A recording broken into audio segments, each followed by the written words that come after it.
So the big question is this: how are real estate investors who don't have a ton of free time, don't have access to off-market deals, and didn't start life on third base, how do we grow a real estate business conservatively to support our families, finally leave the corporate rat race, and build a legacy? That is the question, and this podcast will give you the answers. I'm Ed Matthews, and this is Real Estate Underground. This is the Real Estate Underground podcast show number 68. Greetings and salutations, Real Estate Undergrounders. This is Ed Matthews, host of the Real Estate Underground.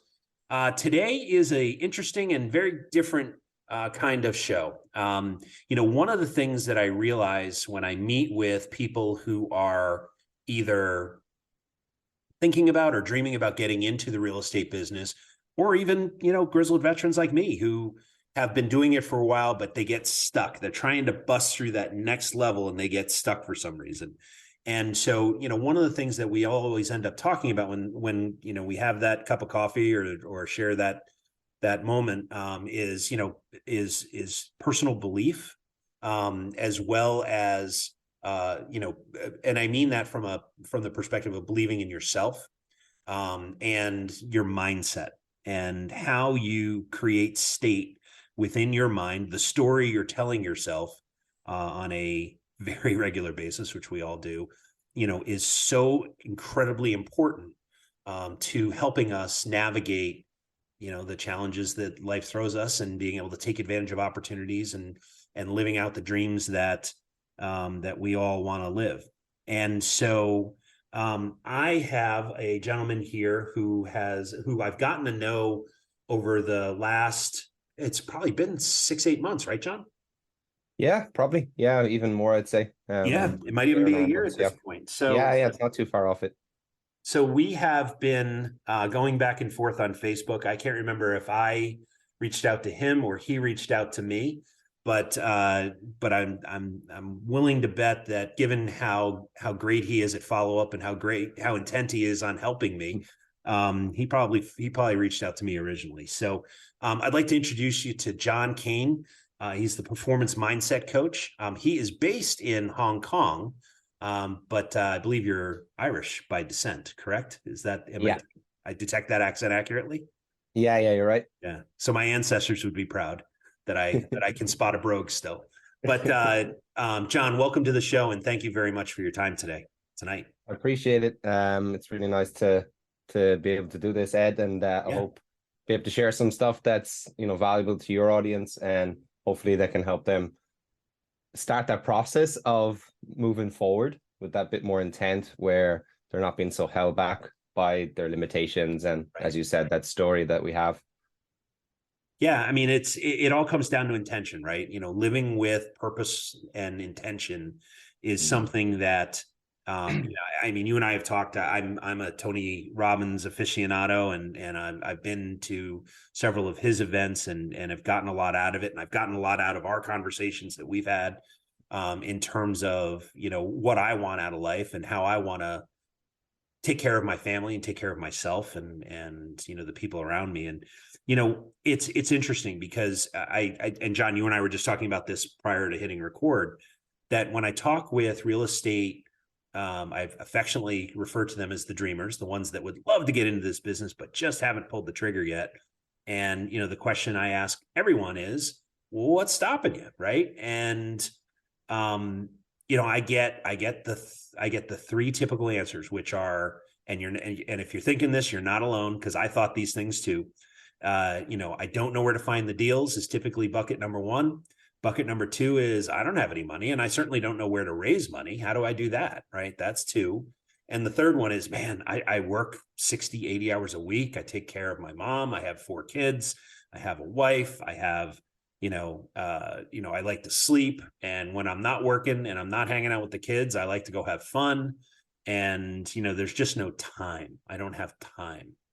And, invariably, when I ask that question, what's stopping you? And then we dig into one of those 3 reasons. Sometimes it's a combination. It always boils down to, almost universally down to, I'm afraid of something, right?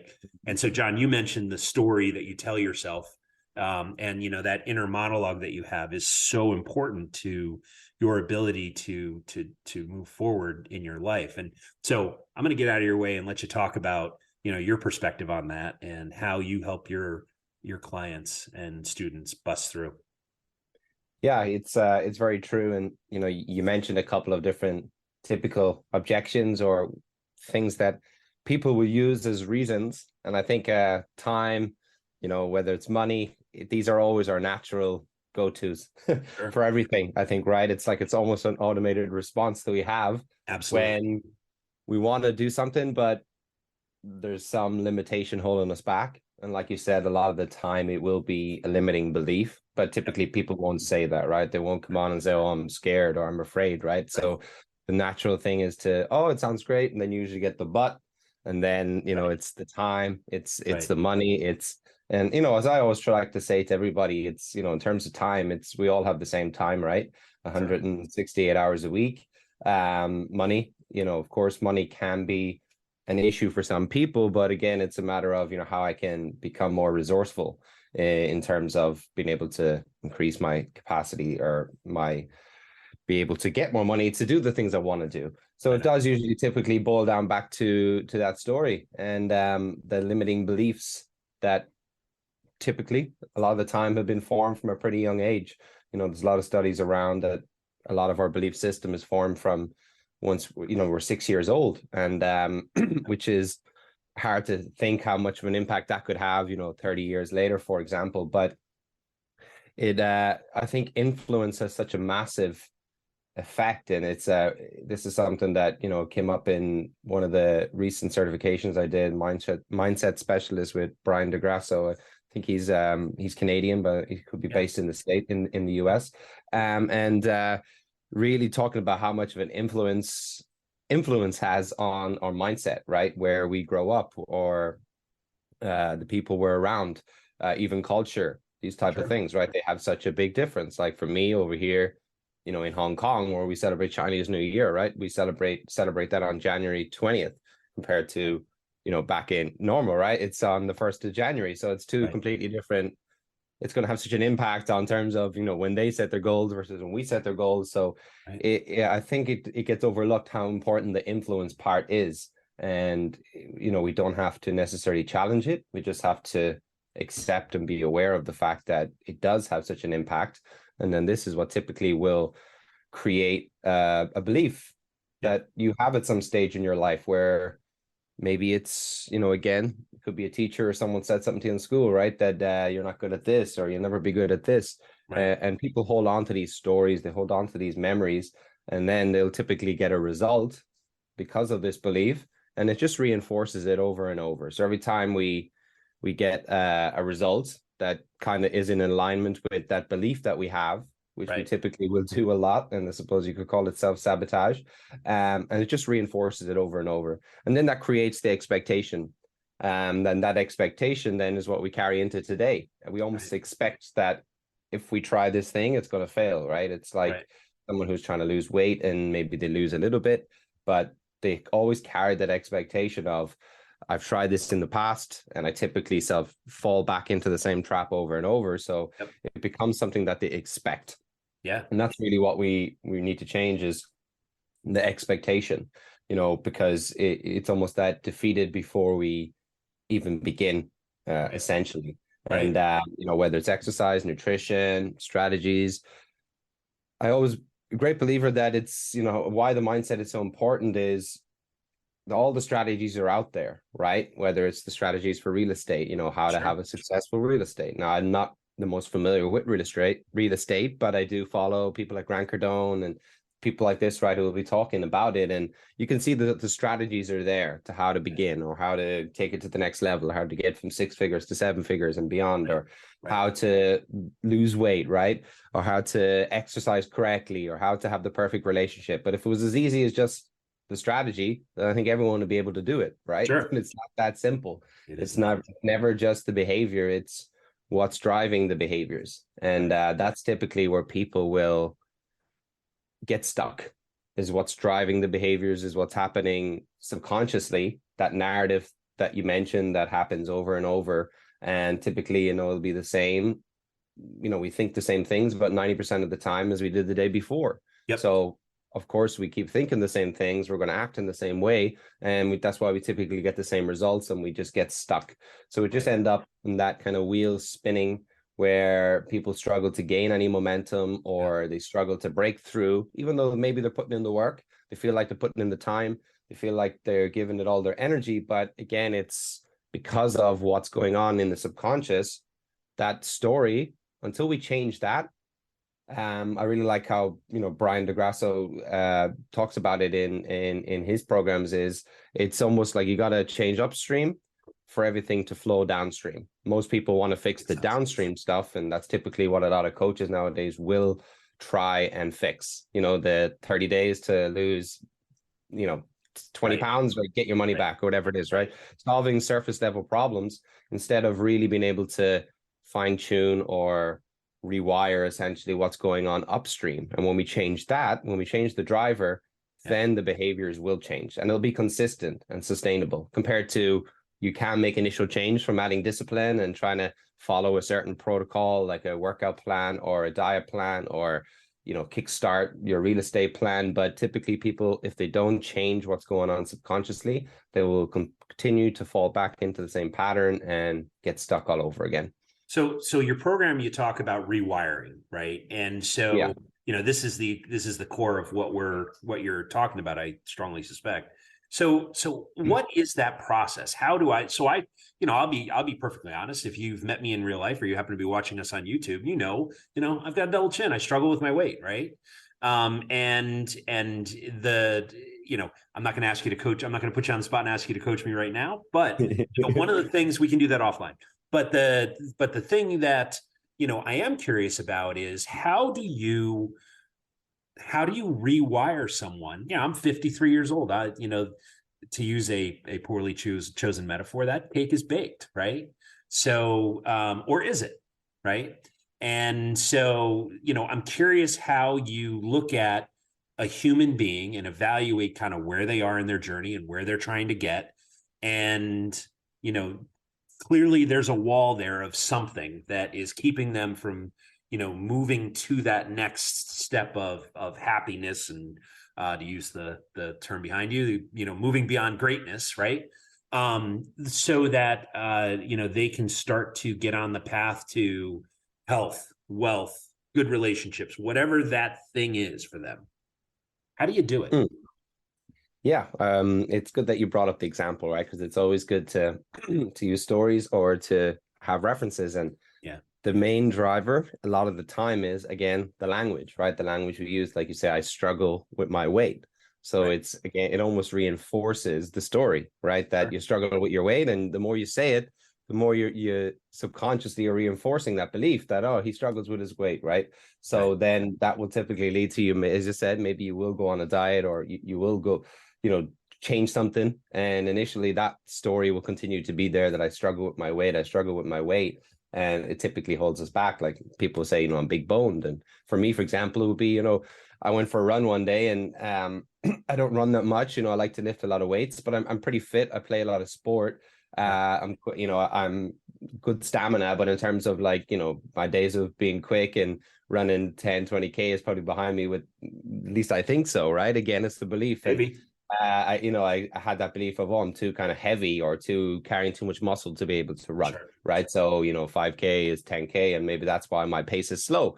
The next day, and we had this little running group, and I shared my score, my running score, and they were just, joking about how slow my time was. And I was making the excuse of, it's because I'm carrying 100 kgs, right? It's different. Right. But the next day, then I wanted to prove them wrong, of course. So I went out and put the foot to the accelerator, and did it in almost half the time. So again, It was that I was trying to use that limiting belief of, oh, I'm big boned, or I'm, carrying a lot of muscle, right? So I can't run.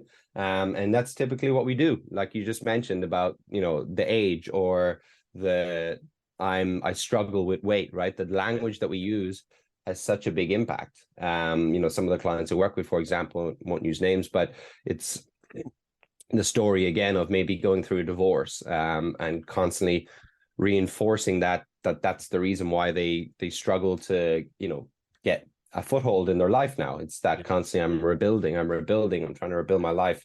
And when we use words like rebuild or struggle, the mind will automatically put the word hard before it. So it always typically makes things more difficult, right? And same with even things like work, right? We use the word work, same thing. If we use the word like I'm trying to build my dream business versus I'm working, there's a big difference in the type of language we use. And Absolutely. like you mentioned, I know you follow Tony Robbins and he'll talk a lot about that. But there is real power in that language. And that's the first real step, is we need to be able to identify what is the language that we're using every day to ourselves. Inner talk, right? The conversations we have with ourselves will be the most important.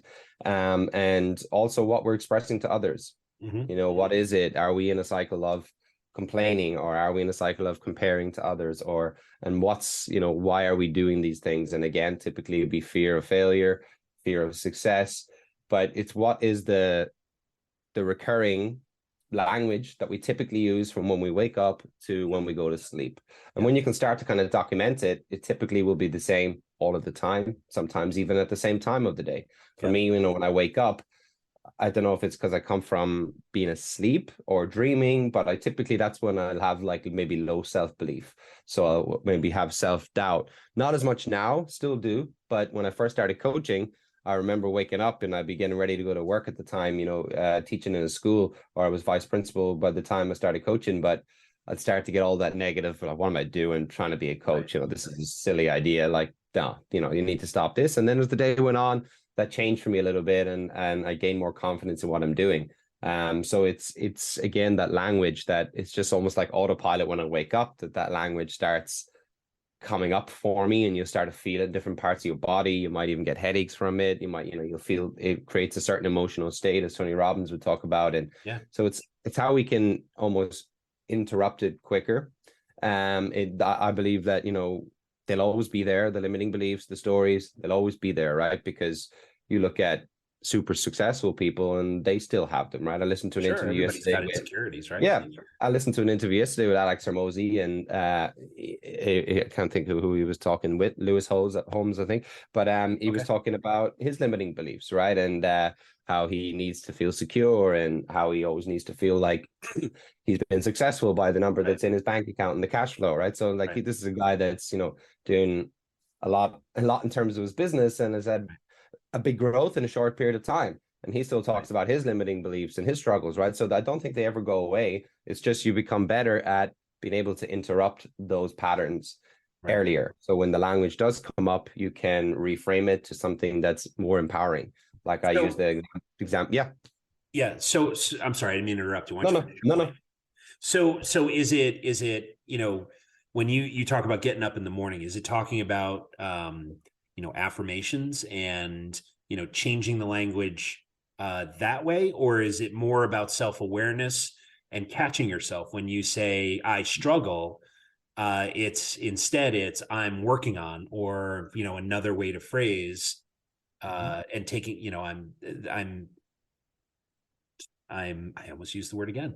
I'm working on, the state of my health, for instance, right?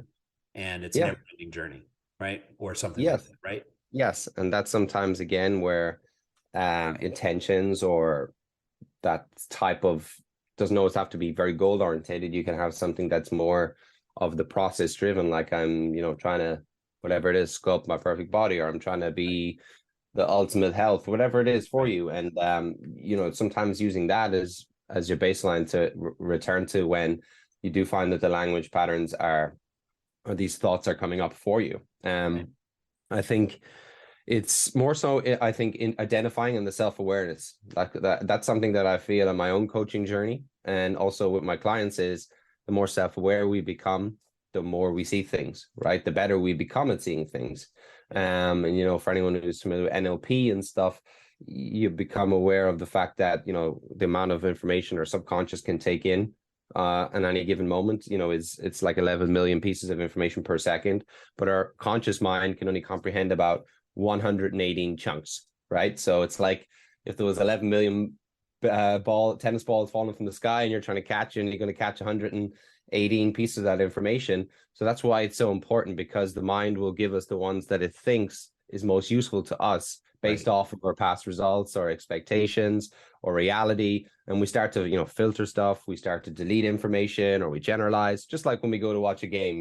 Sure. You could have 100 guys watching the same game and everyone has a different version of it because of their version of the reality, right? It's not the actual truth, the actual absolute truth of what's happening. It's their truth. So it's their truth. Yeah, 100%. But in terms of, I think affirmations are good in a way that they can, again, get you to change that language. But what is missing from a lot of the affirmation stuff and the, manifesting and all of this stuff is the action steps, right? You got to act on it after, right? If you just manifest all day that the future you want and don't take any action towards it, then it's not going to do you much good, right? And it's like the missing chapter from a lot of those books, like The Secret and stuff, right? The action, and that's why you hear people now like Grant Cardone, right? All talking about massive action. Tony Robbins always talk about massive action, and it's so important, and it's what we do daily to follow up those affirmations, and it's just changing the wording, in your mind. What is a better way to rephrase that statement? Right. That's in a positive, right? Because again, our subconscious can't comprehend negatives, right? So if I say, think of a purple elephant, or don't think of a purple elephant, you'll probably think of the purple elephant because he doesn't understand that don't part. So it's again, it's just being more aware of it. And I think that's the big part. The more self-aware you become, the more you understand yourself at your core, behind all the labels of I am a dad, or I am a son, or I am, even my name, all these types of things, right? Who are you behind all of these things? If they were all to be stripped away from you, what would be left, right? Who are you? And the more you can find, the more you can find out that and be in touch with your own spiritual being, I think the easier it becomes at being aware of these patterns and then creating a distance from who you are to the story, right? Because you're not the story. And that's what you really need to be able to do. It's you separate that distance, that this is not you. It's, it's something that comes up for you. It's something that you've created in the past, but it doesn't serve you. So what would be a story that would be more serving? And again, it takes time, right? It's not going to just change overnight. But it's about that acceptance, I think, and the awareness is the most important part. You become aware, then you will start to see things differently. Excellent. And, it's interesting because I'll take one of the buckets of the real estate dreamers that I typically, when I was with CT RIA, Connecticut Real Estate Investor Association, I would, someone would walk up to me and say, hey, Ed, I've got a deal, but I have no idea where to find the money. And I'd put an arm around him and I'd turn him around to the group, and the group, is anywhere from, 100 people to several hundred people on a given night. Right. And I'd say, in this room and I'd count them because I know them all, 1, 2, 3, 4, and so on, 7, 8, 10 multimillionaires, all of whom invest in other people's deals. And all you need to do is go introduce yourself and make them aware of who you are, become friends with them over time, earn their trust, serve them, they'll serve you. And eventually you'll earn the right to do business with them. And it may take a day, it may take 6 months, but you need to go have those conversations with the human beings that are literally right in front of you. And there's money in this room. So don't tell me you don't know where to raise the money. They're right over there. And the next question is usually, well, who are they? And I said, no, I'm not invading their privacy. You're going to have to go figure that out. But if I were you, I would walk over there. And I point to an area, and then they start to go, right. And some of them immediately march over, they act, and they start introducing themselves and figuring out who's who in that area. Some of them go back to their seat. And those are the ones where I walk up and I tap them on the shoulder. I'm like, what are you doing? And what do you mean? I said, you asked me to solve a problem for you, help you raise money. And I pointed over to where the human beings are that will gladly help you with that. And, and then you went back to your seat. So how come? What's stopping you, man? And, I get another excuse. Well, we're about to start up again. So what? Go hand them your card. Go talk to them. Ask them for time after the event. Right. And, and what I think I'm doing for them is creating accountability. Right. If you tell me you want to do something and I help you and say, okay, here are the 1, 3, 5, 20 different things you can do to take massive action to solve the question that you just asked me, then you have to act, right? But the other part of it is, and what helps me is like when I was when I decided, I just had a bit of a health scare, and nothing serious, I'm fine, but the fact is that part of my plan coming out of that experience is not only am I going to act, but I'm also going to have someone there that's checking me, right? And making sure that I'm doing what I said I was going to do. And the way I did that was I created a partnership with a friend of mine who is also, looking to get in, get their health back, in looking to get in better shape. And so, we live pretty far away from one another, but we're reporting back to one another. Here's what I did today. Here's what I did today. Here's what I did today. Here's what I did today.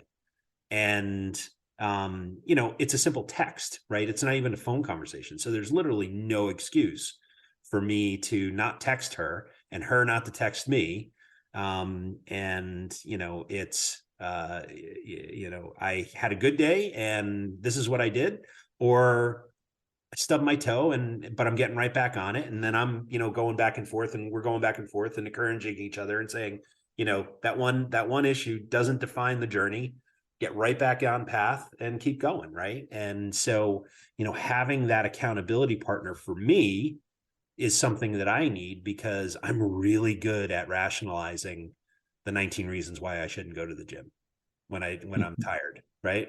Or the 14 reasons why I really want to have, that whatever for lunch, when I know I should have a salad, but for whatever reason, I want that turkey sandwich with white bread and blah, blah, blah, blah, blah. And I know I shouldn't do it. Right. Most times I don't. Every once in a while I do. And so, that's when having that accountability partner helps, because I'm clearly willing to lie to myself, but I'm not willing to lie to my friend. Right. Mm-hmm. And so that's another piece of this. I feel like it's, I know you've got a strong opinion on this, so I'll let you comment. Yeah, I think accountability is super important. And again, I know I mentioned it a few times, but I love how Alex Hormozy always uses it in terms of, if you got a kid and you tell them to brush, they need to brush their teeth in the morning or in the evening, and they don't want to do it, you got to keep telling them to do it over and over. Until, eventually that external motivation becomes an internal habit, right? Where we just do it, or your kid will start to do it by themselves when they get to a certain age, or putting on the seatbelt when they get in the car, right? You might need to keep reminding them. Eventually you get to a stage where you're not going to have to remind them anymore. Right. And yeah, that's accountability. Accountability is super important. It's, a lot of what I do with my guys, whether it is those who, people can be in the programs for different reasons. But again, there's a lot of patterns for what is keeping everybody stuck, whether it is, the excuses around exercise or not exercising, or diet, or not having enough time to spend with their family outside of their business, which can be a super common one as well. Yep. But it's, that's what you've got to be there to keep them accountable for. And, we do set different, we call it like, Momentum Mondays. What's the things we need to do? And then checking in again later in the week, and checking in again at the end of the week to see what we've done, what we haven't done. And it is super important. It is super important, because the same excuses will continue to reappear over and over, right? The areas we do self-sabotage are the areas that keep us stuck, especially I think for people around exercise, nutrition. It can be a big one, right? And like we talked about earlier, it is all in the mindset, because there's 110 different diets you can do that they will help you lose weight. And we all know what we should eat, what we shouldn't eat. It's not like we don't have the information. It's all out there. It's free. You can Google anything now. And same with exercise, right? It's the same. Like, I'm a personal trainer as well. Now, I don't really use it in a sense of, I don't go train people on personal training, because I don't really necessarily feel that a lot of the time it's not what they need, right? It's they don't need me to show them how to do the exercises. That can be helpful, of course, having the proper form, but it's the motivation to want to go to the gym, or it's the motivation to be able to do it over and over again, right? It's not the actual behavior itself. And that's why, I see some people, they have trainers and then they can't go to the gym without their trainer, and even though they know, right, they know what they need to do. Yeah. It's why can't you have that external motivation, as Alex Hormozy says as well. He talks about like, do you feel like, what's your favorite TV show? And he uses the reference of Game of Thrones, and he's like, oh, do you feel like you need to motivate yourself to sit down and watch Game of Thrones? Like, is it a difficult thing to do? They're like, no, of course not. He's like, yeah, well, that's what you need to do with how you need to change, how you see things like your exercise and how you see things like your fitness. And again, it's around the language that we use, right? But when we talk about these things, right. If we use certain words, like I talked to a guy recently, he was actually in real estate, and he talked about struggling working at home, and he was using things like, this stupid desk, like the language that he was using, I'm sitting at this stupid desk, and it was almost as if the desk was the issue, right? Right. But then when he had the realization of, I actually had my most successful period sitting at this stupid desk, right? In real estate, because he missed the environment of being in the hustle and bustle of maybe an office, and he needed that maybe external motivation rather than being able to internally motivate himself to how can I motivate myself to be able to perform where I'm at and enjoy doing it. So, when I talked about the language and changing the language, but a big thing that you need to do then is you need to start writing down or messaging people or saying voice notes of the things that are working well, the wins, right? When you do decide, oh, I didn't have that turkey sandwich today, right? You got to really train that into your mind, because that's showing the progress. And that's what we need to give our subconscious. It likes clear directions. So when a lot of people make changes and they don't acknowledge them, and it doesn't, it's not changing the narrative that's going on up in the subconscious. So you need to be in the habit of all of your wins, whether they're big, small, and we do it on our start of our calls every week. What's your wins for this week? And sometimes people say, oh, I didn't have any wins this week.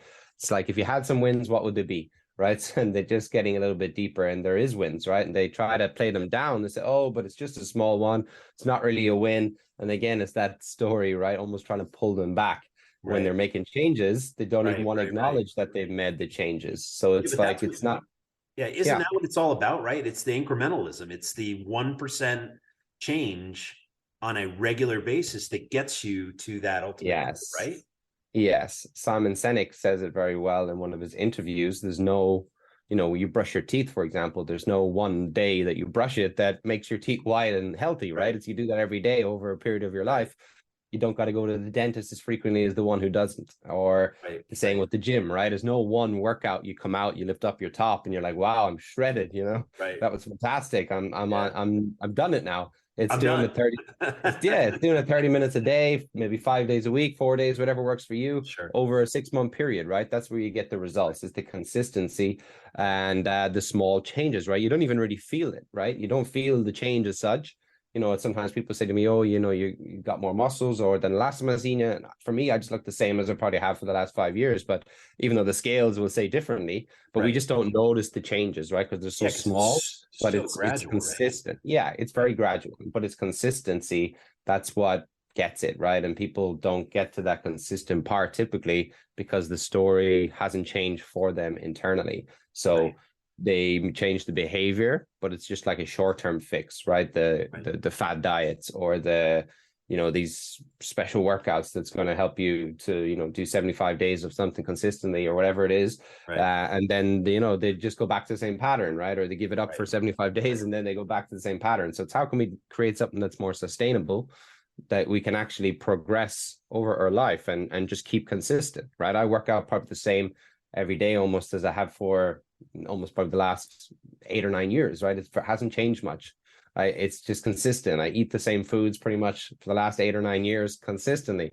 People would slag me. It's when I used to work back at the time at lunch, especially here in Hong Kong, they like their food. And I'd come into work with my chicken and broccoli and they'd be like, it's so boring. You don't even have any sauce on it. Like what, it's just, that's my routine. It's your ritual. Serving a greater purpose. Yeah. It's a part of a strategy for a longer term plan, right? It's not in the moment decisions of, oh, of course I want that juicy chop suey, as they call it over here, like fried pork, the different stuff that they have that's really nice, which I do have every now and again. I have cheat meals. I'll have days where I allow myself. And I think that's important as well. You don't have to be so rigid that you cannot enjoy something every now and again. You You got to know, live. I like the 80-20 rule for everything, right? 80% of the time, if you're consistent 80% of the time, with your workouts, your nutrition, your business, and 20% of the time you're relaxing, you're with family, whatever it is, you're enjoying some meals, it's going to be pretty consistent, right? So 80 over the week would be maybe like 5 days of eating healthy, 6 days of eating healthy. Right. And you do that consistently for 6 months, you will get results. Yep, indeed.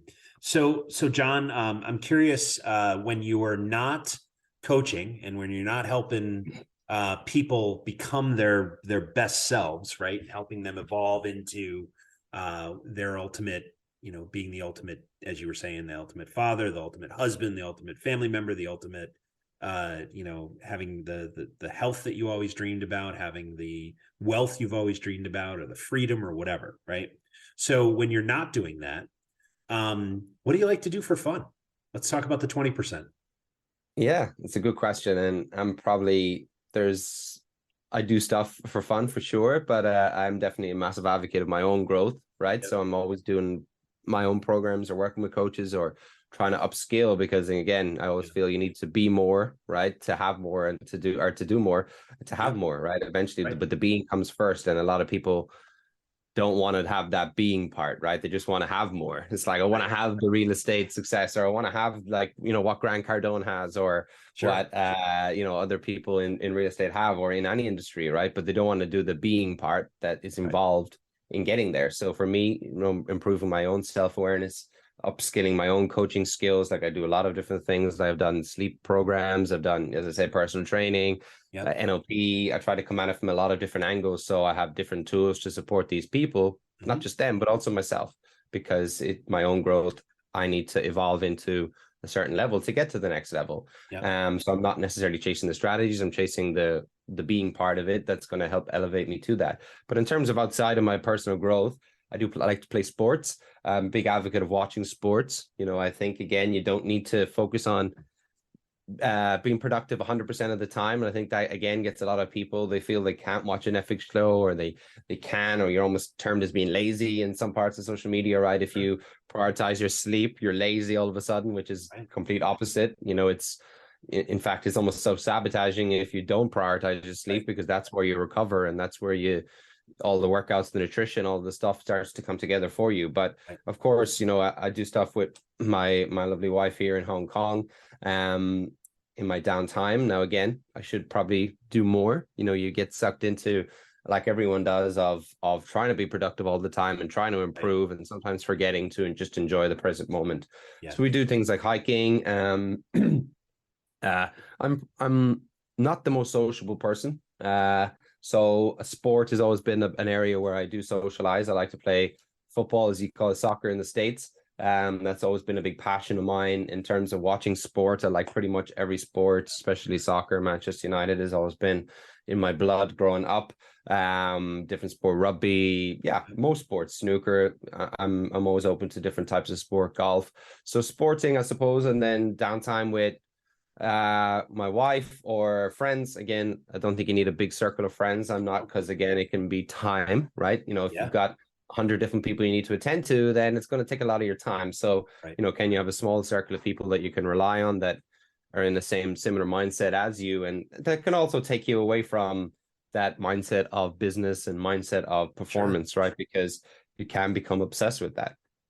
And I see people in that mode where they don't have the ability to switch off. And I think you need to be able to do that. You need to be able to say, it's okay if I don't work out today, because I know I've got this, right? Moving forward, I can change. I don't need to be on a 100-day streak of working out. If I break it, everything falls apart. It's, I have the control to know that if I travel, I can enjoy some food that I don't typically eat. And if I gain a couple of pounds, I know I'm going to lose it, because I've done it over and over. I know what I need to do to change it, right? So you have to have that self-belief in yourself too. But yeah, in downtime for me, it'd be sports, personal development, doing things with my wife here, sometimes hiking. But yeah, I'm a pretty simple guy. I like to keep it simple. I like to be close to being able to have access to my work stuff if I need to. And I typically space my stuff out over the day. I work with a lot of clients in the States. So this time in the morning for me is usually a time where I'd have calls, but I'd also have calls late in the evening. So during the day could be where I have a little bit of downtime. Maybe I go to the pool and stuff when the weather's good, the gym. So I have a pretty structured routine. It's pretty much the same all the time. It doesn't change much. And that's, again, an area where I have a weakness, where I do need to have a bit more variety and get out of my comfort zone and do different things. So again, it's all about that awareness of it. But I do think, 20% of the time you do need to sit down, watch your favorite show. You don't need to take that out of your life. Right. There's ways of fitting it in. It's just when you've earned it. Joe Rogan always talked about that, is he will sit down, watch his movies or Netflix shows, but when he's earned it, right? When he's put in what he's done, he needed to do for the day. And then he will sit down and enjoy it, right? Right. That's excellent.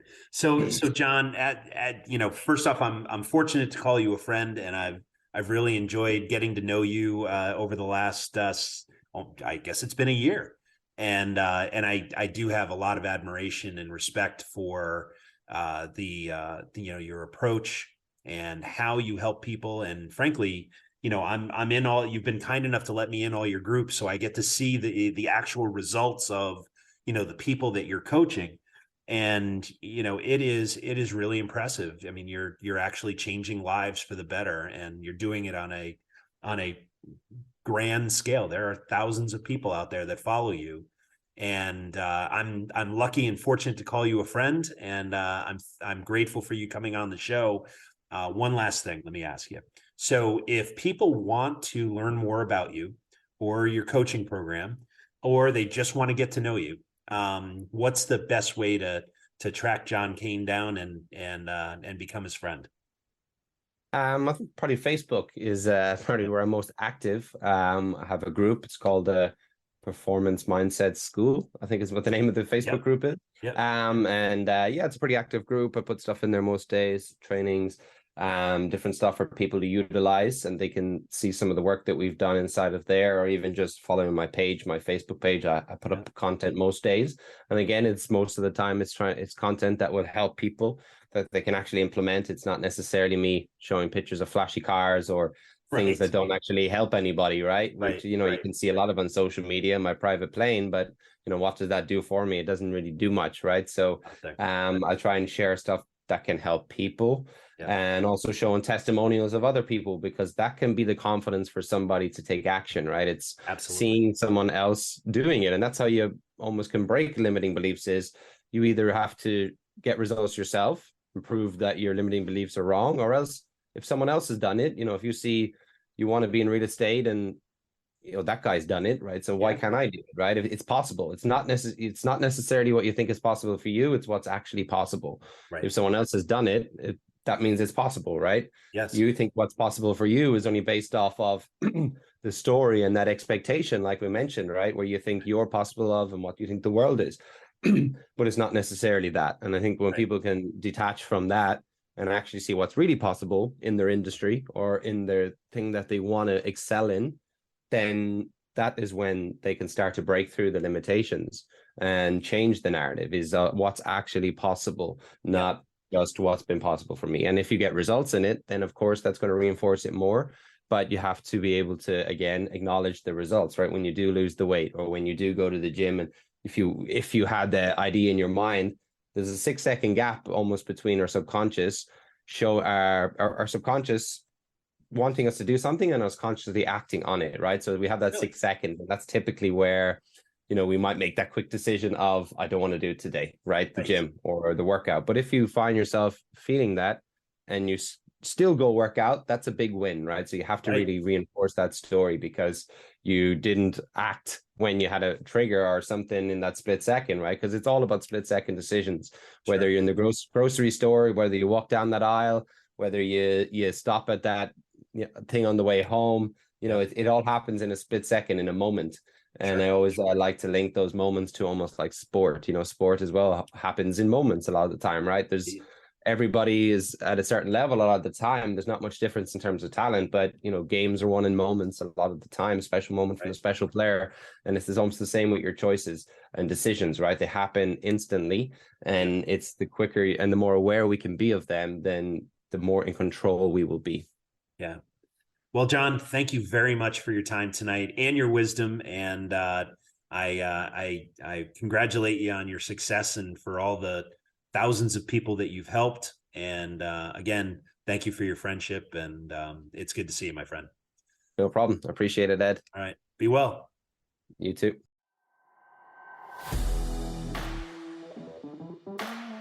This has been the Real Estate Underground podcast, a Clark Street Capital presentation. Thanks for joining us. If you're enjoying the show, please remember to subscribe and share it with your friends. If you'd like to learn more about Clark Street Capital and our upcoming projects, please join our investor club at clarkst.com/join. Until next time, happy investing.